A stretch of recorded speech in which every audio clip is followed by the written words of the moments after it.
എവിടെയാണ് രാഹുൽ മാങ്കൂട്ടത്തിൽ എന്നുള്ളതാണ് ചോദ്യം. ജാമ്യ ഹർജി മറ്റന്നാൾ തിങ്കളാഴ്ച കോടതി പരിഗണിക്കുന്നതിന് മുൻപ് തന്നെ രാഹുലിനെ കസ്റ്റഡിയിലെടുക്കാൻ അന്വേഷണ സംഘത്തിന്റെ നീക്കം. ഓരോ നിമിഷവും രാഹുൽ പുറത്ത് തുടരുന്നത് പെൺകുട്ടിയുടെ സ്വകാര്യതയ്ക്ക് തടസ്സമാണ്.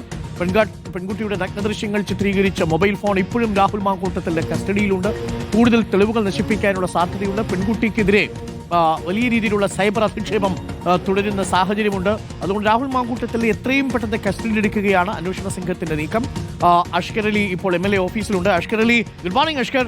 ഇന്നലെ രാവിലെ പതിവ് പോലെ ഓഫീസ് തുറന്നു, ഇന്നും ഓഫീസ് തുറന്നിട്ടുണ്ട്. ഇന്നലെ കാണാതായ പേഴ്സണൽ അസിസ്റ്റന്റും ഡ്രൈവറും ഒക്കെ ഇന്നിപ്പോൾ MLA ഓഫീസിൽ എത്തിയിട്ടുണ്ട്. രാഹുലിന്റെ ഫോൺ സ്വിച്ച് ഓൺ ആണോ സ്വിച്ച് ഓഫ് ആണോ ഇപ്പോൾ അഷ്കർ?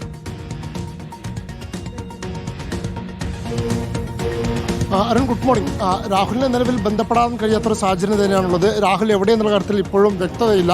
നമുക്ക് ലഭിക്കുന്ന സാഹചര്യമായിട്ട് നമുക്ക് മനസ്സിലാക്കാൻ കഴിയുന്നത് ആദ്യഘട്ടത്തിൽ ജില്ലയിൽ നിന്നടക്കം കടന്നില്ലെങ്കിൽ സംസ്ഥാനം വിടാനുള്ള ഒരു നീക്കം തന്നെ രാഹുലിൻ്റെ ഭാഗത്തു നിന്ന് ഉണ്ടായിരുന്നു എന്നതാണ്. പക്ഷേ പിന്നീട് നമുക്കറിയുന്ന പോലെ ഇന്നലെ ഫോൺ സ്വിച്ച് ഓൺ ആകുന്നൊരു സാഹചര്യം ഉണ്ടായി. കുറച്ച് സമയം ആ സമയത്ത് അഭിഭാഷകനുമായി അടക്കം രാഹുൽ സംസാരിച്ചെന്നാണ് നമുക്ക് മനസ്സിലാക്കാൻ സാധിക്കുന്നത്. അപ്പോൾ ലഭിച്ച നിയമോപദേശത്തിൻ്റെ അടിസ്ഥാനത്തിലാണ് പിന്നീട് ജില്ല വിട്ടു പോകേണ്ടതില്ല എന്നുള്ള നിലപാടിലേക്ക് രാഹുൽ മാങ്കൂട്ടത്തിൽ എത്തിയതെന്നാണ് ഇപ്പോൾ പറയാൻ കഴിയുന്നത്. പോലീസും പറയുന്ന സംശയം രാഹുൽ ഇപ്പോഴും പാലക്കാട് ജില്ലയിൽ തന്നെ ഒരു രഹസ്യ കേന്ദ്രത്തിൽ തന്നെ ഉണ്ട് എന്നുള്ളത് തന്നെയാണ്. പ്രത്യേകിച്ച് ജില്ല കടന്നാൽ ഒരുപക്ഷെ നിയമോപദേശം ലഭിച്ചതുപോലെ തന്നെ ജാമ്യ ഹർജിക്കടക്കം അത് തിരിച്ചടിയാവും, മുൻകൂർ ജാമ്യാപേക്ഷയ്ക്ക് തിരിച്ചടിയാവുമെന്നുള്ളതുകൊണ്ടാണ് അത്തരമൊരു തീരുമാനത്തിലേക്ക് പോയതെന്നാണ് മനസ്സിലാക്കാൻ കഴിയും. മാത്രമല്ല ഇന്നലെ രാഹുലിൻ്റെ ഒപ്പം തന്നെ ഫോൺ സ്വിച്ച് ഓഫ് ആയ രാഹുലിൻ്റെ ഒപ്പം സഞ്ചരിക്കുന്ന പേഴ്സണൽ അസിസ്റ്റൻ്റായിട്ടുള്ള ഫസൽ അടക്കം, അതുപോലെ തന്നെ രാഹുലിൻ്റെ ഡ്രൈവർ അടക്കമുള്ളവർ പിന്നീട് ഇന്നിപ്പോൾ തിരിച്ച് രാവിലെ ഞാൻ നിൽക്കുന്ന MLA ഓഫീസിന് മുമ്പിലാണ്. രാവിലെ MLA ഓഫീസിലേക്ക് എത്തുകയും ചെയ്തിരുന്നു. MLA ഓഫീസിൻ്റെ പുറത്ത് പോലീസ് ഉദ്യോഗസ്ഥരെയും ഡ്യൂട്ടിക്ക് നിയോഗിച്ചിട്ടുണ്ട്. അപ്പോൾ അത്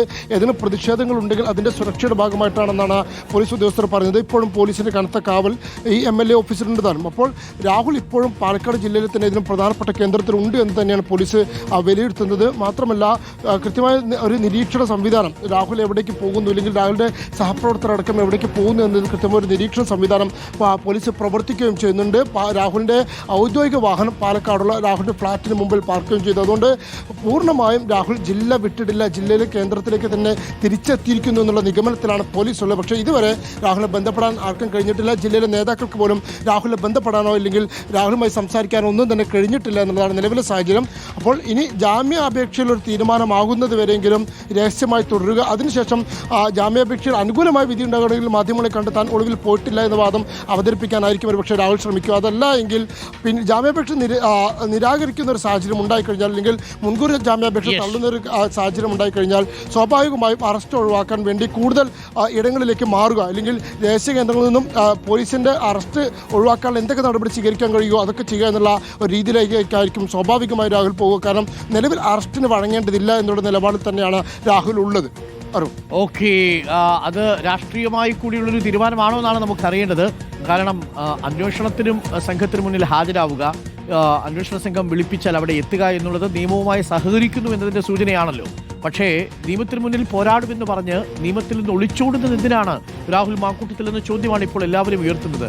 കോൺഗ്രസിന് പോലും, കോൺഗ്രസിലെ നേതാക്കൾക്ക് പോലും പ്രതിരോധിക്കാൻ കഴിയാത്ത വിധം കുരുക്കിലേക്ക് ഈ രാഹുൽ മാങ്കൂട്ടത്തിൽ പോയിക്കൊണ്ടിരിക്കുകയാണ്. ഒളിവിൽ കഴിയുന്ന ഓരോ നിമിഷവും രാഹുൽ മാങ്കൂട്ടത്തിൽ അന്വേഷണ സംഘത്തിന് മുന്നിൽ, നിയമത്തിന് മുന്നിൽ, ജനങ്ങളുടെ മുന്നിൽ ഒക്കെ തെറ്റുകാരനായി തുടരുന്ന സാഹചര്യമുണ്ട്. ആദ്യം ഈ ശബ്ദരേഖ താങ്കളുടേതാണോ എന്ന ചോദ്യത്തിന് രാഹുൽ മാങ്കൂട്ടത്തിൽ മറുപടി പറയാഞ്ഞതാണ് രാഹുൽ മാങ്കൂട്ടത്തിന് ഏറ്റവും പ്രതിരോധത്തിലാക്കിയത്. ഒടുവിൽ രാഹുൽ മാങ്കൂട്ടത്തിൽ തന്നെ മുൻകൂർ ജാമ്യാപേക്ഷയിൽ ആ ശബ്ദം തന്റേതാണെന്ന് സമ്മതിക്കുന്നു. അതിൽ താൻ യുവതിയുമായി നടത്തിയ സ്വകാര്യ ചാറ്റാണെന്ന് സമ്മതിക്കുന്നു. ഇപ്പോൾ നിയമത്തിനുമായി സഹകരിക്കുമെന്ന് പറഞ്ഞിട്ട് നിയമത്തിൽ നിന്ന് ഒളിച്ചോടി രാഹുൽ നിൽക്കുന്ന സാഹചര്യവുമുണ്ട്.